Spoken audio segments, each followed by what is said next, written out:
আমি একজন মুসলিম ছেলের সাথে প্রেম করি এবং আমরা স্বামী স্ত্রীর মতো বসবাস করি। তার কথা ছিল তাকে বিয়ে করলে ধর্ম পরিবর্তন করতে হবে। আমি তার এই কথায় রাজি ছিলাম। এখন ছেলেটা বলছে তার পরিবার মানবে না, হুজুর আপনি সংসারটা জুড়ে দেন, এরকম কিছু মেসেজ। এরকম সেম মেসেজ অনেক আসে, বুঝতে পারছেন, অনেক আসে। তো আমি এইসব ভাই বোনদের বলতে চাই, বিশেষ করে এটাতে ক্ষতিগ্রস্ত হয় মেয়েরা। ছেলেরা তেমন কোনো ক্ষতিগ্রস্ত হয় না, মেয়েরা সবচেয়ে বেশি ক্ষতিগ্রস্ত হয়। তো আপনি বিয়ে করা ছাড়া একটা ছেলের সাথে থাকলেন, হ্যাঁ, শারীরিক সম্পর্কে গেলেন, তারপর বলছেন যে ফ্যামিলি মানছে না, তখন ছেলেকে কুফুরি করে, ছেলের বিয়ে বন্ধ করে দেয়। মানে ছেলেরা এমনভাবে মানে আপনার জাদুটোনা করে যাতে করে ছেলে বাঁচতে না পারে। কথা বুঝছেন, বাঁচতেই না পারে এমনভাবে জাদু করে। একবার এক বোন ভাবছে যে আমরা এগুলোকে নিয়ে কাজ করি বা কিছু, তো আমার বলতেছে যে হুজুর এই ছেলে তো আমার সাথে এভাবে এরকম এরকম আমাকে ঠকাইছে, আমি একদম মেরে ফেলতে চাই বা কিছু, আপনারা কি এরকম চিকিৎসা করেন? বলছে না, আমরা তো এরকম চিকিৎসা করি না, আমরা সুস্থতার জন্য চিকিৎসা করি। তো এই হচ্ছে ঘটনা। তো আপনারা এই কাজগুলো কেন করেন আমার বুঝে আসে না।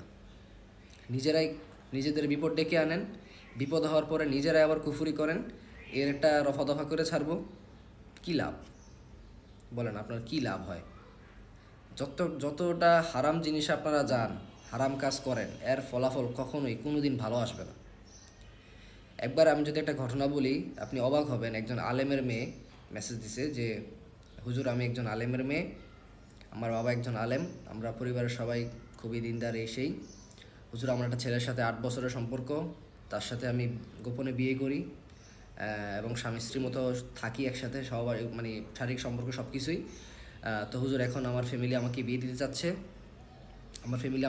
চাচ্ছে, আমি তো বিয়ে করব না, কারণ আমি তো অলরেডি বিয়ে করে ফেলছি। এখন ফ্যামিলি থেকে চাপ দিচ্ছে, এখন হুজুর আমি কী করব? একজন আলেমের মেয়ে এই কথা বলে, আপনি চিন্তা করতে পারতেছেন?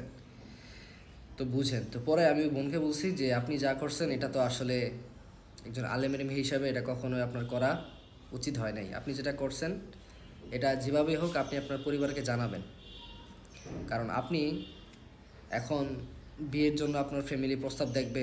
যে কোনো ছেলে যখন শুনবে যে মেয়ে আলেমের মেয়ে, হ্যাঁ আলেমের মেয়ে, তখন তো ভাববে যে আল্লাহওয়ালা মেয়ে, একদম ফেরেস্তা, আল্লাহ দুনিয়াতে পড়ছে, কোনো নাম কোনো গুণা নাই, কোনো কিছু না, একদম পবিত্র, পুত পবিত্র। আসলে তো তার সতীত্বই হারিয়ে ফেলছে। তো পরে বোনকে বলছি যে আপনি যেভাবেই হোক আপনার ফ্যামিলিকে ওপেনলি বলে দিবেন কী করবেন না করবেন, তবে অন্য কোনো ছেলেকে আপনি বিয়ে করবেন না, আপনি অন্য কোনো ছেলেকে ঠকাইতে পারবেন না। যদি ঠকান হয়তো আপনি পরকালে অবশ্যই ভুক্তভোগী হবেন, হয়তো দুনিয়াতে আপনার ওটা ট্যাট নাও পাইলে, কিন্তু পরকালে আপনার অনেক ক্ষতি হবে, এটা আপনি নিশ্চিত থাকেন। কথা বুঝছেন? তো এই হচ্ছে বর্তমানে মেয়েদের অবস্থা, ছেলেদের অবস্থা।